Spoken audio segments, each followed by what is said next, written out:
আসসালামু আলাইকুম। সহজ বিডি রান্না চ্যানেলের আজকের পর্বে সবাইকে স্বাগতম। আজ আপনাদের সঙ্গে শেয়ার করব খুব সিম্পল একটা রেসিপি, তাহলে পেঁপে দিয়ে ডাল। এই ডালটা রুটি, পরোটা এবং গরম ভাতের সঙ্গে খেতে খুবই মজা, অবশ্যই ট্রাই করে দেখবেন। এর জন্য প্রথমে নিয়েছি আমি 1 কাপ পরিমাণ মসুরের ডাল। ডালটাকে পানি দিয়ে প্রথমে 10 মিনিটের মতো ভিজিয়ে রাখবো। ডালটাকে ভিজিয়ে রাখলে পরে রান্না করতে ফুটতে খুব সহজ হয়, খুব সহজেই ফুটিয়ে যায়। এরপরে আমি নিয়েছি এখানে একটা বড় সাইজের পেঁপের অর্ধেকটা। যদি আপনারা ছোট সাইজের পেঁপে নেন তাহলে পুরোটাই নেবেন, আমি যেহেতু বড় নিয়েছি এর জন্য অর্ধেকটা নিয়েছি। এরপরে পেঁপের যে স্কিনটা থাকে খুব ভালো করে ক্লিন করে নিব। এভাবে স্কিনটা ক্লিন করে নিয়ে পেঁপেটাকে একটু ছোট ছোট পিস করে নিব। আপনারা চাইলে বড় করেও দিতে পারেন, এই পিসটা আপনাদের পছন্দের উপর ডিপেন্ড করছে। আমি একটু ছোট করে নিয়েছি। ছোট ছোট করে সবগুলোকে একটা শেপে পিস করে নিয়েছি। এরপর এটাকে ধুয়ে পরিষ্কার করে নিব। তারপর একটা ফ্রাই প্যানে 2 টেবিল চামচ পরিমাণ তেল দিয়ে দিব। তেলটা গরম হয়ে আসলে যে ধুয়ে রাখা পেঁপেটা ছিল, পেঁপেটাকে হালকা একটু ভেজে নিব। খুব বেশি একদম সিদ্ধ করে নেওয়া যাবে না, হালকা একটু ভেজে নিতে হবে এই পর্যায়ে।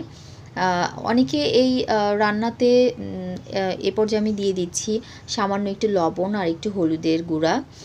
অনেকে এই না ভেজে পেঁপেটা কাঁচাটাই দিয়ে দেয় ভেতরে, ডালের ভেতরে, কিন্তু আমার কাছে ভেজে দিলেই এটাকে ভালো লাগে। এরপরে অন্য একটি পাত্রে আমি ডালটা ভিজিয়ে রেখেছিলাম, এই ডালটা ধুয়ে পরিষ্কার করে নিয়ে দিয়ে দিচ্ছি। তারপর 1 কাপ পরিমাণ ডালের জন্য আমি এখানে 6 কাপ পরিমাণ পানি দিয়েছি। গুনে গুনে একদম 6 কাপ পরিমাণই পানি দেবেন সিদ্ধর জন্য। এরপরে দিয়ে দিচ্ছি 2 টেবিল চামচ পরিমাণ পেঁয়াজ কুচি, 1 টেবিল চামচ পরিমাণ রসুন কুচি,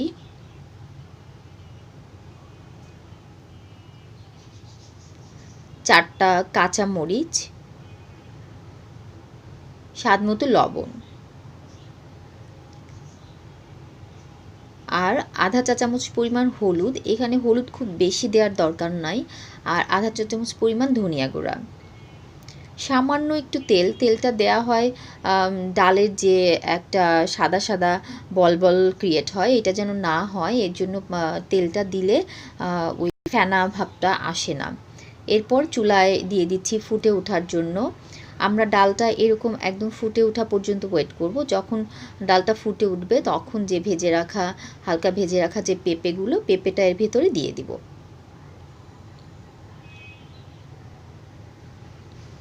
পেঁপেটা দেওয়ার পর ঢাকনা দিয়ে ঢেকে আরও কিছুক্ষণ রেখে দিতে হবে সিদ্ধ হওয়ার জন্য। যখন দেখবেন পেঁপেটা একদম সিদ্ধ হয়ে গেছে, আমি দেখে নিচ্ছি পেঁপেটা সিদ্ধ হয়েছে কিনা। পেঁপেটা সিদ্ধ হয়ে গেছে এই পর্যায়ে, তখন এটাকে বাগার দিতে হবে। আমি বাগারের প্রিপারেশনে চলে যাব।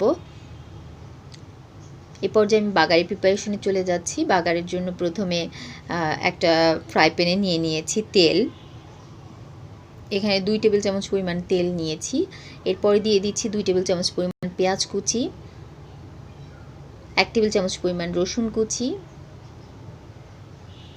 এরপরে এটাকে একটু নেড়ে চেড়ে লাল লাল হওয়া পর্যন্ত ওয়েট করতে হবে। যখন কিছুটা লাল হয়ে আসবে তখন দিয়ে দিচ্ছি 3টা ছোটো সাইজের লাল মরিচ আর আধা চা চামচ পরিমাণ জিরা। আপনারা চাইলে এখানে 5 ফোড়নও দিতে পারেন, বাট আমার কাছে জিরার ফ্লেভারটাই ভালো লাগে, তাই আমি জিরা দিয়েছি। এবং বাগারটা একটু লালই হতে হবে, কাঁচা কাঁচা থাকলে এটার রিয়েল স্মেলটা পাওয়া যাবে না। এজন্য যখন লাল লাল হয়ে আসবে তখনই এর ভেতরে দিয়ে দিতে হবে। দেখতেই পাচ্ছেন একদম পুড়ে যায়নি, একদম পুড়িয়ে ফেলতে হবে না, বাট যেন পুরাটা গোল্ডেন ব্রাউন হয়ে যায় এরকম পর্যায়ে, তখন এতে দিয়ে দিতে হবে। বাগারটা দেওয়ার পর নেড়ে চেড়ে ঢাকনা দিয়ে ঢেকে রাখতে হবে। ঢাকনা দিয়ে ঢেকে রাখলে খুব সুন্দর একটা ফ্লেভার ভেতরে ক্রিয়েট হয়। এরপরে সবশেষে দিয়ে দিব সামান্য একটু ধনিয়া পাতা কুচি। এটা অপশনাল, যদি কেউ খেতে না চান না দিলেও হবে, টেস্টের কোনো চেঞ্জ হবে না। এই তো রেডি হয়ে গেল আমার পেঁপে দিয়ে ডাল রান্না। খুব সিম্পল একটা রেসিপি, বাট খেতে খুবই মজার। আপনারা অবশ্যই ট্রাই করে দেখবেন, আর যদি ভালো লাগে তাহলে প্লিজ সাবস্ক্রাইব করবেন চ্যানেলটি। সবাই আমার জন্য দোয়া করবেন, ভালো থাকবেন। ধন্যবাদ সবাইকে।